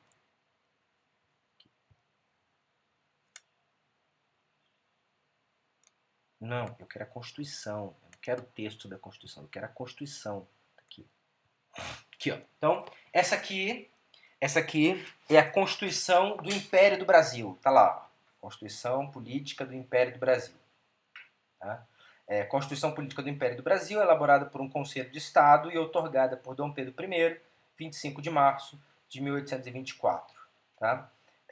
Então vejam só, para a gente sentir um pouco a Constituição. Né? Dom Pedro I, por graça de Deus e unânime aclamação dos povos, imperador constitucional e defensor perpétuo do Brasil, fazemos saber a todos os nossos súditos que, tendo-nos requerido os povos deste império, juntos em câmaras, que nós, quanto antes, jurássemos e fizéssemos jurar o projeto de Constituição, que havíamos oferecido às suas observações do imperador, para serem depois presentes à nova Assembleia Constituinte, mostrando o grande desejo que tinham de que ele se observasse já como Constituição do Império, por lhe merecer a mais plena aprovação e dele esperarem a sua individual e geral felicidade política. Nós juramos o sobredito projeto para observarmos e fazermos observar como Constituição que dora em diante fica sendo deste império, a qual é do teor seguinte. Nem parece português direito, né? Português, você vê como a língua portuguesa evoluiu. Né? Em primeiro lugar, em nome da Santíssima Trindade, aqui já tem uma questão importante. Brasil com religião oficial. Brasil com religião oficial. Né? Qual é a religião oficial do Brasil? Religião católica. Né? Tá aqui, ó, título 1. Do Império do Brasil, seu território, governo, dinastia e religião. Né? Então, artigo 1º. O Império do Brasil é a associação política de todos os cidadãos brasileiros. Eles formam uma nação livre e independente que não admite com qualquer outra laço algum de união ou federação que se oponha à sua independência. Artigo 2º. O território é dividido em províncias, vejam, não são estados, são províncias, né? Não tem independência, na forma em que atualmente se acha e as quais poderão ser subdivididas como pedir o bem do Estado. O seu governo é monárquico, hereditário, a monarquia hereditária, né? Constitucional e representativo. A dinastia imperante, né? A família governante, né? A dinastia imperante é a do senhor Dom Pedro I, atual imperador e defensor perpétuo do Brasil. Artigo 5º. Religião católica apostólica romana continuará a ser a religião do Império. Vejam, permitia-se outras religiões? Sim. Apesar do Brasil ter uma religião oficial, que era a religião católica apostólica romana, né, permitia-se outras religiões, desde que com culto doméstico ou particular, em casas para isso destinadas, sem forma alguma exterior de templo. Não poderia ter templo. Tá? Tinha que ser uma casa comum e os cultos tinham que ser ou domésticos ou dentro dessas casas, mas não poderia ter nenhuma identificação, nome, símbolo, cor, enfim, nada que denotasse essa que ali havia uma religião, A única religião permitida publicamente era a religião católica. Tá? Vamos lá para o artigo... aqui é interessante também. Título 3º. Dos poderes e representação nacional. Artigo 9º. A divisão e harmonia dos poderes é o princípio conservador dos direitos dos cidadãos e o mais seguro meio de fazer efetivas as garantias que a Constituição oferece. Os poderes políticos reconhecidos pela Constituição do Brasil são 4. Poder legislativo, poder moderador, poder executivo e o poder judicial. Tá? Então, os representantes da nação brasileira são o imperador e a Assembleia Geral. Todos esses poderes no Império do Brasil são delegações da nação. Então ele fala primeiro do Legislativo, fala da Câmara dos Deputados e do Senado, depois ele fala das eleições, ele fala do imperador. Aqui, ó. Sabia que era artigo 98, tá? Tô bom aqui. Poder moderador, ó, artigo 98. O poder moderador é a chave de toda organização política. É delegado privativamente ao imperador. Então só o imperador pode exercer o poder moderador como chefe supremo da nação. Chefe supremo. Tem alguém que fala que é o chefe supremo também, recentemente, eu não me lembro agora. E seu primeiro representante, para que este incessantemente vele sobre a manutenção da independência, do equilíbrio e harmonia dos poderes. Então vocês veem que o poder moderador era ele que controlava os outros três. Não tinha aqui no Brasil ainda a teoria de freios e contrapesos em que cada um dos poderes, legislativo, executivo e judiciário, se fiscalizavam. Não. Aqui era o poder moderador que exercia a sua influência sobre os demais. Né? Podia dissolver o parlamento, podia nomear, remover juízes, enfim, né? Tacar o terror. Artigo 99. Artigo 99. A pessoa do imperador é inviolável e sagrada. Ele não está sujeito a responsabilidade alguma, ou seja, ele não é responsável pelos seus atos. Se em qualquer ato do imperador ele causar prejuízo, dane-se, lasque-se, né? Lasque-se e cala a boca, né? Então, artigo 101. O que era o poder moderador? O que era o poder moderador? Artigo 101. O imperador exerce o poder moderador, nomeando os senadores. Então, vejam, os senadores não eram eleitos. Né? A população podia eleger apenas os deputados. Tá? O imperador é que nomeava os senadores. Convoca a Assembleia Geral, quando necessário, né, a bem do Império. Sanciona os decretos, resoluções da Assembleia Geral, para que tenham força de lei. Tá? Aprova, suspende resoluções dos conselhos das províncias. Tá? Prorroga a Assembleia Geral, adia, dissolve a Câmara dos Deputados nos casos em que exigir a salvação do Estado, convocando imediatamente outra que a substitua. Né? Então, poder para dissolver o parlamento. Nomeia e demite livremente os ministros de Estado. Nomeia e suspende os magistrados, quer dizer que se ele não gosta daquele juiz, se aquele juiz julgou contra o Estado brasileiro, enfim, ele não gosta daquele juiz, ele pode simplesmente afastar o juiz. Tá?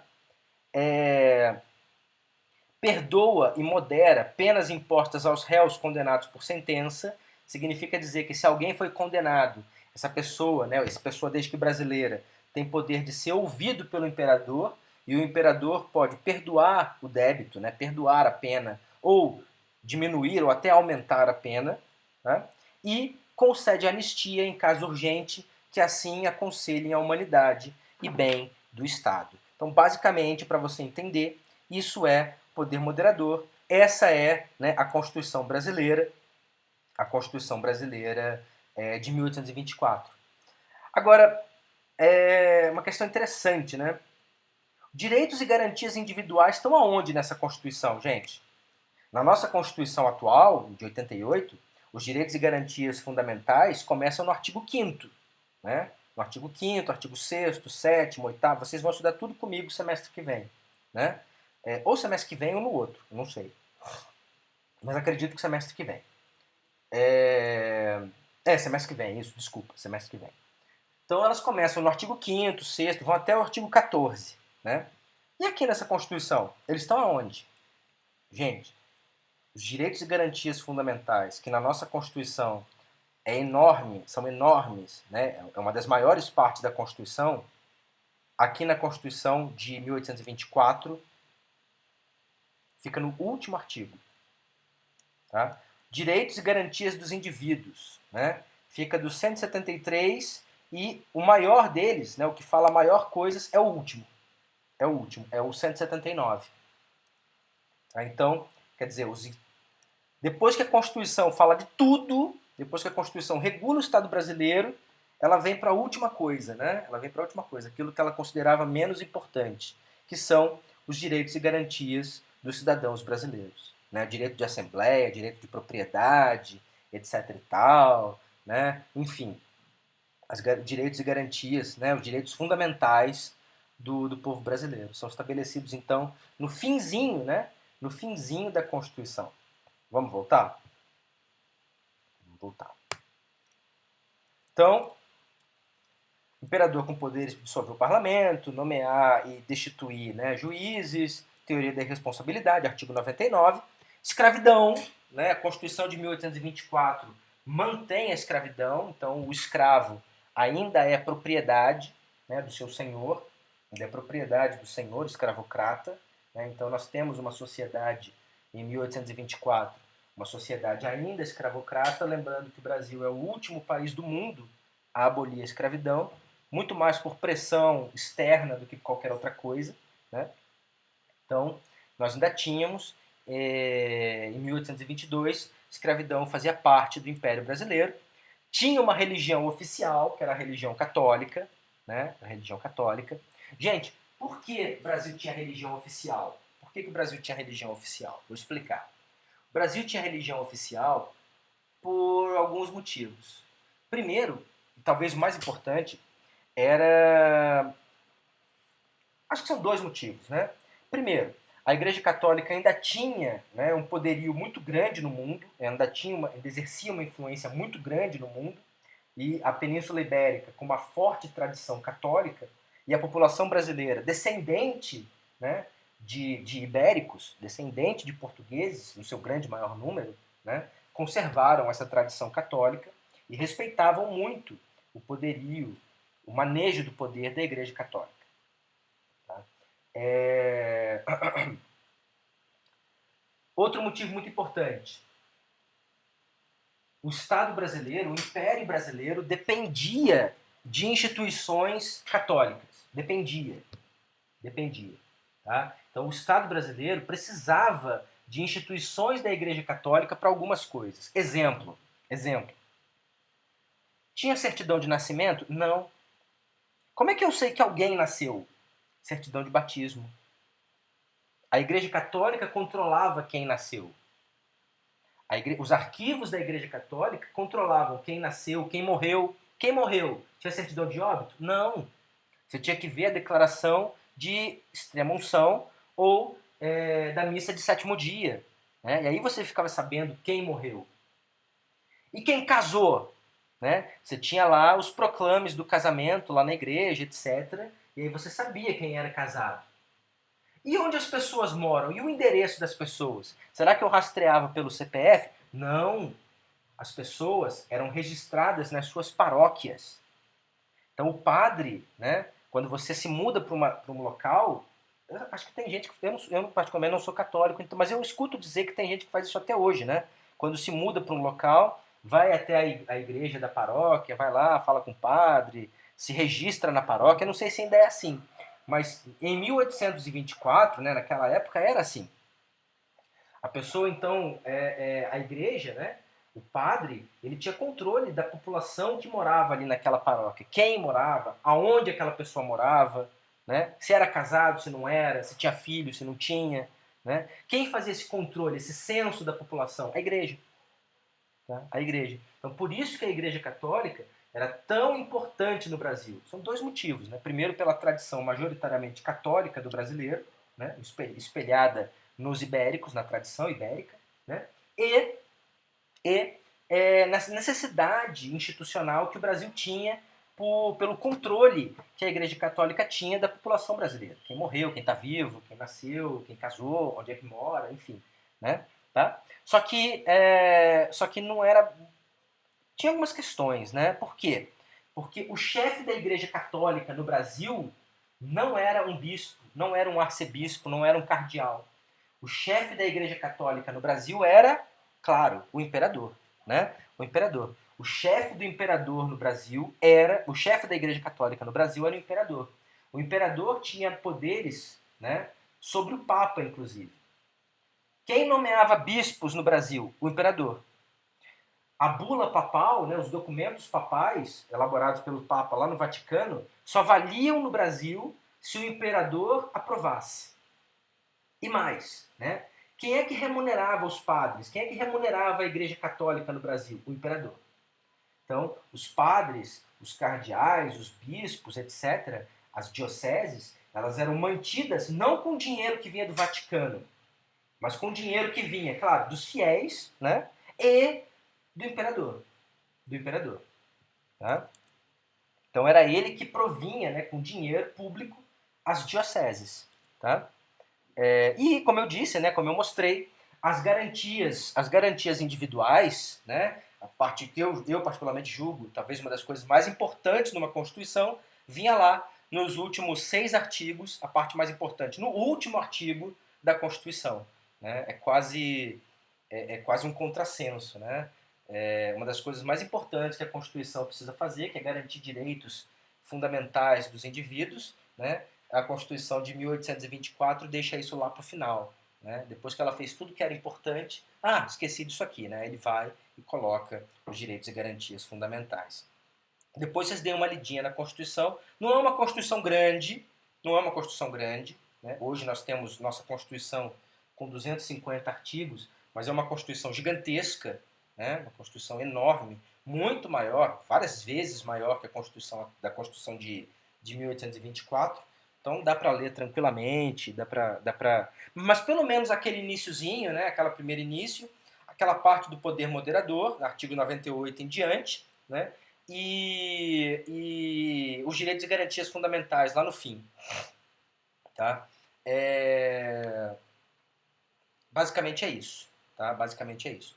Tinha aposentadoria? Não. Direito à educação? Não também. Tá? Não era garantido. Não era garantido. A única coisa que você tinha como um direito relativamente à saúde, né, eram os socorros públicos. É como a nossa Constituição chama os hospitais. Né? A Constituição de 1824 chamava os hospitais de socorros públicos. Mas os direitos e garantias que existiam, quando muito, eram aqueles relativos à primeira dimensão de direitos humanos, que vocês estão estudando lá com o professor Ícaro, né? Direitos e garantias relativos aos direitos de primeira dimensão. Tá? Os direitos de segunda dimensão, direitos sociais, econômicos, culturais, eles chegam no Brasil já no século XX. Tá? Então, eles só chegam no Brasil mais para frente, com força mesmo, né? Mais para frente. Tá? Bom, e aí nós temos, né, a Constituição que mais durou, Pedrinho I volta a Portugal, né? Pedrinho I volta a Portugal com a morte de Dom João VI, né? E deixa no Brasil Pedrinho II que fica, né, ainda criança, ainda menino, com o governo provisório, né, encarregado de governar o Brasil dali para frente. Só que a sociedade brasileira, sobretudo a sociedade aristocracia, né, a aristocracia brasileira, começa a romper o namoro, né, com o imperador. O movimento de república, o movimento republicano do final do século XIX, não foi um movimento popular, tá? Nada. Não foi um movimento, não tinha participação popular em nada. Aliás, como eu disse, né, Dom Pedro II era adorado pelo pobre, pela população pobre brasileira, né, pelo homem comum brasileiro. Eles amavam a realeza brasileira, né, o imperador brasileiro. Então, foi um movimento de elite, como praticamente todos os movimentos políticos no Brasil. Né? Um movimento de elite. A elite rompe com o imperador. Por quê? Porque o imperador não consegue mais sustentar o leme. Lembra do leme? Quando o leme é ameaçado, a aristocracia brasileira, sobretudo, né, um choque, principalmente da população maçônica, né, de uma elite maçônica, que parte para cima, tá, para ver o movimento de independência tomar forma. Né, para ver o movimento de independência tomar forma. E aí você tem um rompimento com o Império. Dom Pedro II, que é exilado, Dom Pedro II é exilado, ele morre em Paris, né, ele morre num hotel em Paris, num quarto de hotel em Paris, com um saquinho no bolso, né, com terra da praia de Copacabana, né, um saquinho no bolso, morre ele exilado em Paris. A família real está por aí até hoje, né? Tem um que morreu naquele acidente da Air France, aí tem outro que está lá no Congresso Nacional, acho que é deputado. Estão por aí, né? Estão por aí. Vale lembrar que a nossa Constituição de 1988, né, a nossa Constituição atual, quando ela entrou em vigor, ela estabeleceu que haveria uma votação, que aconteceu, se não me engano, em 1990, né, um plebiscito em que a população brasileira poderia escolher, né, se permaneceria com o presidencialismo ou se voltaria, né, se instauraria novamente a monarquia. Né? E aí, em 1990, né, estamos falando de 30 anos atrás, a maioria absoluta, né, 70%, mais de 70%, votou pelo presidencialismo. Tá? Votou pelo presidencialismo. Mas na nossa Constituição de 88, eles tiveram essa preocupação, né, de perguntar se permaneceria o presidencialismo ou voltava-se a família real, né, voltava-se a família real, e nós, né, nós, pais de vocês já eram vivos, eu mesmo já era vivo, né, claro que eu não votei, por razões óbvias, né, mas eu tinha 3 anos de idade, mas os pais de vocês votaram, os avós de vocês votaram, e muito provavelmente eles devem ter votado pelo presidencialismo. Né? Foi esmagadora maioria de votos. Gente, quando é que o Império começa a azedar? Você tem alguns episódios, tá? Diria que talvez o primeiro deles é a Guerra do Paraguai. Guerra do Paraguai, em que o Brasil, junto com a Argentina, junto com o Uruguai, armados até os dentes com armas dadas, né, presenteadas pela Inglaterra, destroem o Paraguai. Né, o Paraguai é destruído, ele é arrasado e nunca se recuperou até hoje. Né? O Paraguai que começava, né, o Paraguai que ensaiava um movimento de industrialização aqui na América do Sul. Né? Na América do Sul era um dos primeiros países a buscar a industrialização, por razões óbvias. Né? Isso despertou interesse inglês, né? Que conseguiu captar aí Portugal, Brasil, Argentina e Uruguai, e o Uruguai foi simplesmente devastado. Né? O Brasil teve uma grande participação na guerra, né? Participação do ponto de vista técnico muito bom, né? Do ponto de vista militar muito bom. A guerra foi coordenada pelo então general, né? O general Caxias, né? Antes dele ser marechal, antes dele ser patrono das Forças Armadas, ele era apenas general. Né? E teve a participação do marido da Princesa Isabel, né? Princesa Isabel, que era casada com um conde francês, um cara chamado Conde de, né? Conde de apóstrofe EU, né? Fala-se Conde de, não é Conde Deu, Conde de, né? E Conde de, ele aproveitou para extravasar no Paraguai toda a sua selvageria, né? Ele, de acordo com próprios relatos do general Caxias ao imperador, a Pedrinho II, né? O conde, ele fazia que nem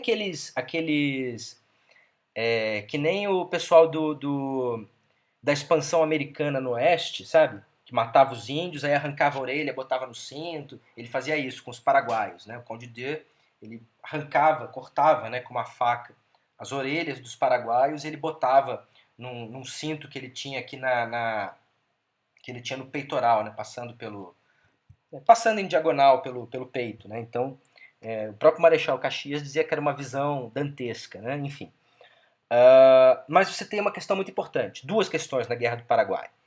Além da população não gostar do Conde de, não gostava do Conde de, e claro, com o Dom Pedro morrendo, a princesa Isabel assumiria, né, o trono brasileiro e Conde d'Eu ia com ela.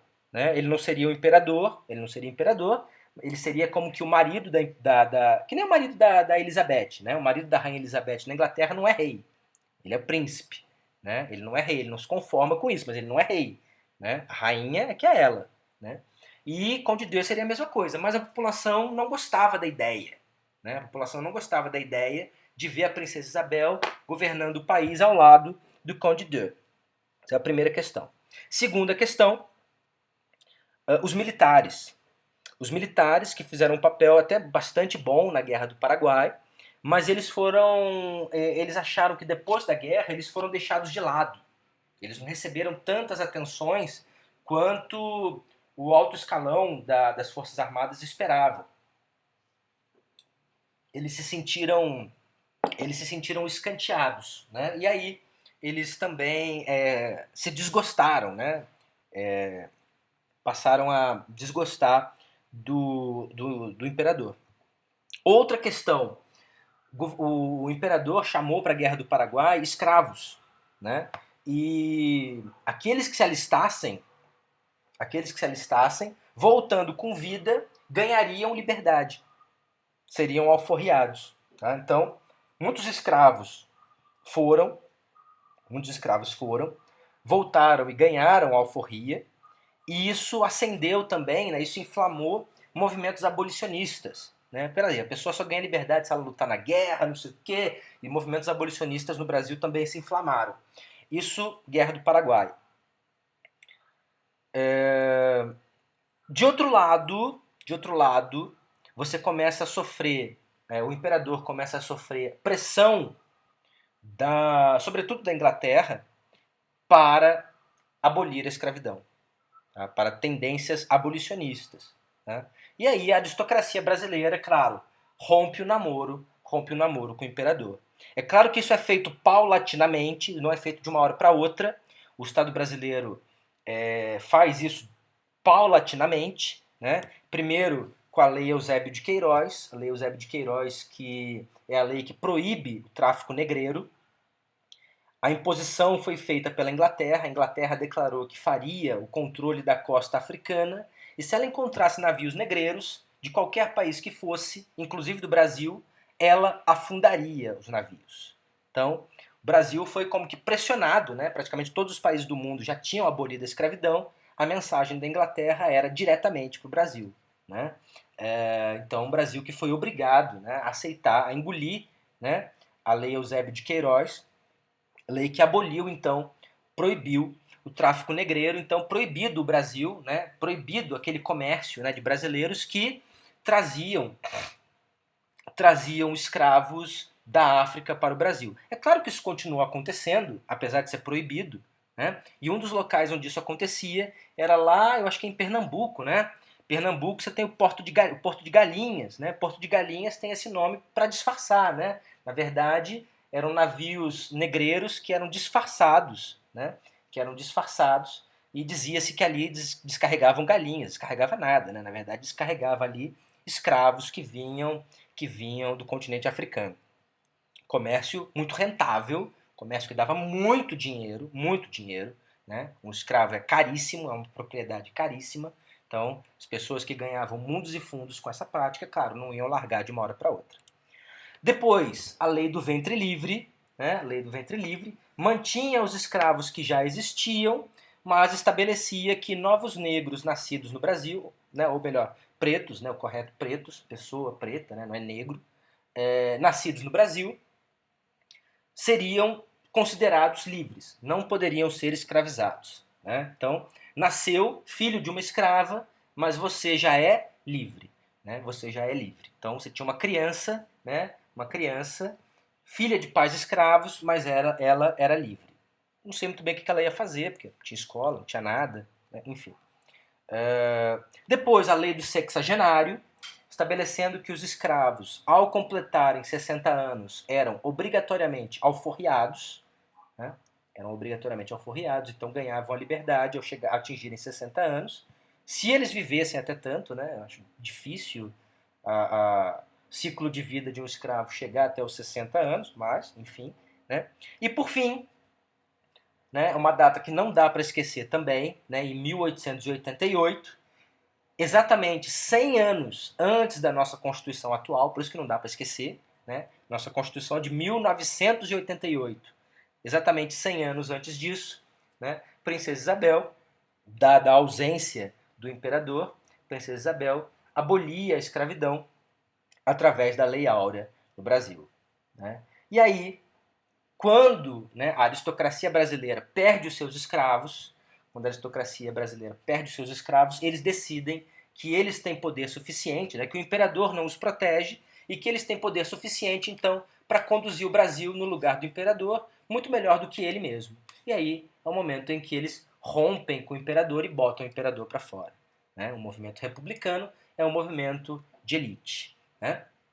Então, e aí você tem a Lei Áurea, né? Todos os escravos são automaticamente alforriados, né? É um momento interessante, porque eu acredito que de início eles devem ter sentido muita felicidade, né? Mas eu acho que depois dessa felicidade ganhou lugar a realidade, né? Para onde é que eles iam, o que eles iam fazer? Eles não têm dinheiro, eles não têm nada, nem a roupa do corpo que eles usavam era deles, né?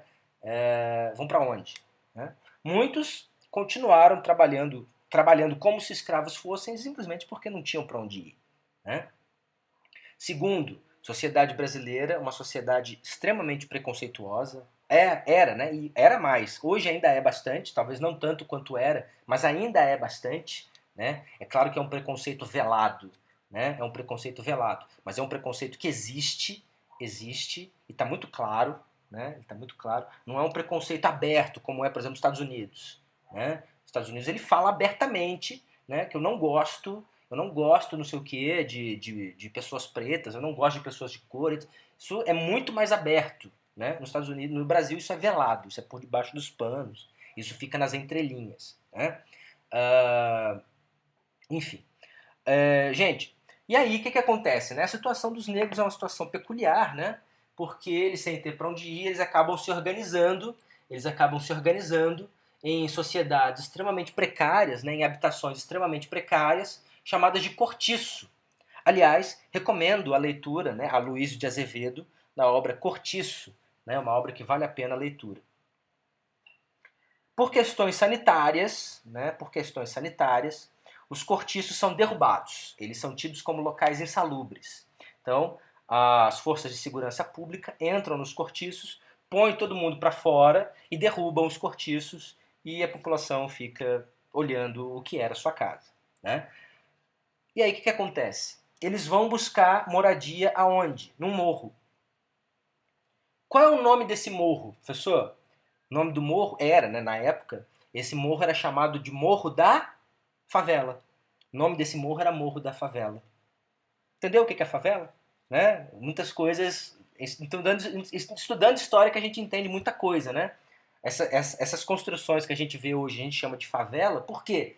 Porque era como eles chamavam, né? Eles foram buscar construção no Morro da Favela, né? Onde eles foram estabelecer moradia. E o nome do morro até mudou, mas a expressão ficou, né? A expressão pejorativa ficou. Ah, mora onde? Na favela do Vidigal, favela da Rocinha, favela do não sei o quê, enfim. Né? Então acabou ficando. Né?